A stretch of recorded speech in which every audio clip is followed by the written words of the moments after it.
आप सबको दीपावली की बहुत बहुत शुभकामनाएं। सबको स्वास्थ्य प्रदान हो, सबको आरोग्य मिले, सबके घर में माँ लक्ष्मी की कृपा हो और सुख समृद्धि ऐश्वर्य और आपकी सभी इच्छाएं पूर्ण हो। नमस्कार, मिस्टिक इनसाइट चैनल पर आप सबका स्वागत है। दीपावली का पर्व 6 दिनों का होता है। इस पर्व या त्योहार की शुरुआत गोवत्स बारस से होती है और उसके दूसरे दिन धनत्रयोदशी का पर्व होता है।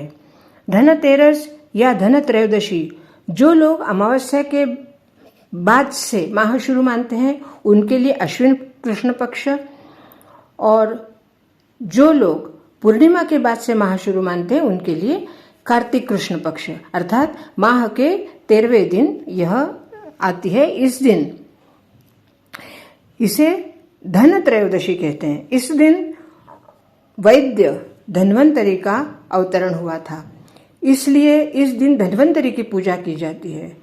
कुछ लोग इस दिन देवी लक्ष्मी की पूजा भी करते हैं। अब यह प्रथा मतलब देवी लक्ष्मी की पूजा करने की प्रथा कब से और कैसे शुरू हुई इसके बारे में मुझे पूरी जानकारी नहीं है। दिवाली उत्सव के दौरान धनत्रयोदशी एक अलग रूप धारण कर लेती है। व्यापारिक वर्ग में इस पूजा का विशेष महत्व है। वे इस दिन शाम को दुकानों में पूजा करते हैं और लक्ष्मी पूजन भी करते हैं। पुराणों के अनुसार इस दिन आयुर्वेद के भगवान नारायण अवतरित हुए थे, अर्थात भगवान नारायण ने धन्वंतरि का अवतार लिया था। धन्वंतरि भगवान का अवतार त्रयोदशी के दिन होने के कारण इस दिन को धनत्रयोदशी कहते हैं। इस वर्ष धनत्रयोदशी का त्यौहार 10 नवंबर को है और इस दिन माता धन्वंतरि के भगवान धन्वंतरि के साथ माता लक्ष्मी और कुबेर की भी पूजा कुछ लोग करते हैं। इस दिन पीतल के बर्तन खरीदते हैं क्योंकि पीतल के बर्तनों की एक विशिष्ट बात है, परंतु कालांतर में अब सोना चांदी के सिक्के या स्टील के बर्तन खरीदने लगे हैं। आइए आपको बताते हैं कि इस दिन से जुड़ी कुछ खास बातें। भगवान धन्वंतरि कौन है? भगवान धन्वंतरि को नारायण का ही अवतार मानते हैं। वे औषधि के जनक माने जाते हैं। मान्यता है कि समुद्र मंथन के दौरान कृष्ण पक्ष की त्रयोदशी को भगवान नारायण ने धन्वंतरि का अवतार लेकर प्रकट हुए थे। सृष्टि में चिकित्सा विज्ञान के विस्तार के लिए भगवान विष्णु ने धन्वंतरि का अवतार लिया था।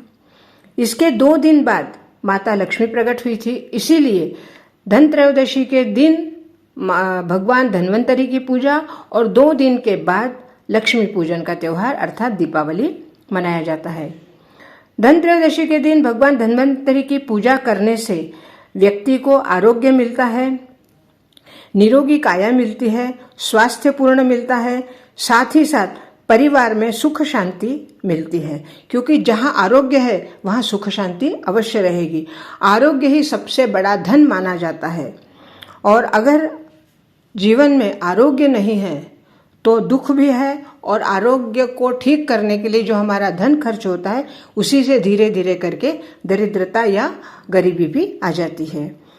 अब देखते हैं बर्तन क्यों खरीदते हैं। असल में धनत्रयोदशी के लिए बर्तन खरीदने का जो एक प्रचलन है, क्योंकि ऐसा इसलिए किया जाता है कि समुद्र मंथन के दौरान जब भगवान धन्वंतरि प्रकट हुए तब उनके हाथ में पीतल का कलश था और इस दिन भगवान धन्वंतरि की पूजा करने के वजह ही यही है कि उनकी कृपा पात्र बनने के लिए इस दिन वे हमारे बर्तन में वो अमृत छलका दे जिस अमृत से हमारा आरोग्य बरकरार रहे और हमें आरोग्य प्रदान होता रहे। लेकिन समय के साथ साथ पीतल के बर्तनों का चलन बंद सा होने लगा और लोगों ने स्टील के बर्तन लेना शुरू कर दिया। आज के समय में लोग बर्तन खरीदने की प्रथा तो निभा रहे हैं, परंतु अधिकतर लोग स्टील के बर्तन खरीदते हैं। जिन लोगों की क्षमता है वे लोग सोने के सिक्के या चांदी के बर्तन भी खरीदते हैं। अब झाड़ू भी खरीदी जाती है। अब झाड़ू क्यों खरीदते हैं? झाड़ू को भी लक्ष्मी का स्वरूप माना जाता है, क्योंकि ये घर की गंदगी को साफ करती है, और गंदगी अर्थात अलक्ष्मी। तो गंदगी, जब दरिद्रता गंदगी के रूप में आपके घर में रहेगी तो वहाँ लक्ष्मी कभी नहीं रहेगी। इसलिए धन त्रयोदशी के दिन ही नई झाड़ू लाई जाती है, और पुरानी झाड़ू से लक्ष्मी पूजन के पहले घर में सफाई करके वह झाड़ू बाहर रख दी जाती है। दीपावली से एक दिन पहले यानी नरक चौदस को झाड़ू से घर की सफाई करते हैं और दरिद्रता को दूर रखते हैं। इसके बाद घर को सुंदर सजाकर माता लक्ष्मी के आगमन की तैयारी करते हैं, और दीपावली के दिन विधिवत उनकी पूजा करते हैं। अब सोना चांदी क्यों खरीदा जाता है? असल में सोना चांदी भी धन के ही रूप में माना जाता है, क्योंकि हमारी अड़चन के समय यही सोना चांदी हमारे लिए सिक्कों के रूप में या हमारे लिए पैसों के रूप में हम उसको परिवर्तित करके हमारी अड़चनों को दूर कर सकते हैं। इसलिए सोना चांदी को भी धन के रूप में माना जाता है। मान्यता है ऐसी कि धनतेरस के दिन अगर सोना चांदी खरीद लिया जाए तो घर में बरकत बनी रहती है और घर में समृद्धि बनी रहेगी। इसलिए लोग इस दिन सोने चांदी के आभूषण या चांदी के बर्तन, या जिनकी अपनी क्षमता है वो सोने के बर्तन भी खरीदते हैं। अब 10 तारीख को जो धनतेरस का पूजन है उसका मुहूर्त है। असल में धनत्रयोदशी दोपहर 12:35 से त्रयोदशी तिथि शुरू होगी।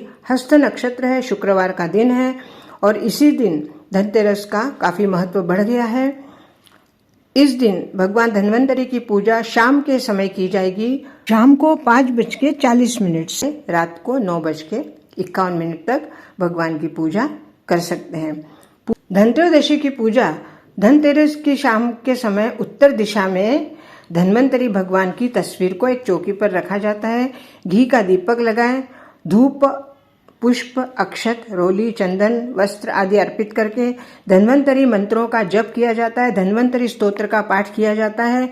इसके बाद आरती की जाती है, और स्तोत्र के पाठ के बाद प्रसाद के रूप में ताजे हरे सूखे हुए धनिया के दाने का पाउडर किया जाता है। उसमें मिश्री और सौंठ मिलाई जाती है। इस तरह ये प्रसाद एक औषधि प्रसाद होता है, और इस प्रसाद को लेने से कहते हैं कि हमें आरोग्य प्रदान होता है। भगवान धन्वंतरी का हमें कृपा प्रसाद मिलता है। उसके बाद आरती होकर और मुख्य द्वार पर और आंगन में या घर के हर जगह पर दीप लगाए जाते हैं, और इस तरह धनत्रयोदशी के त्यौहार को बहुत ही आरोग्यपूर्ण, स्वास्थ्यपूर्वक मनाया जाता है।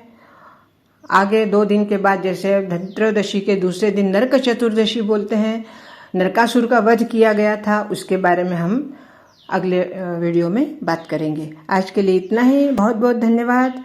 नमस्कार।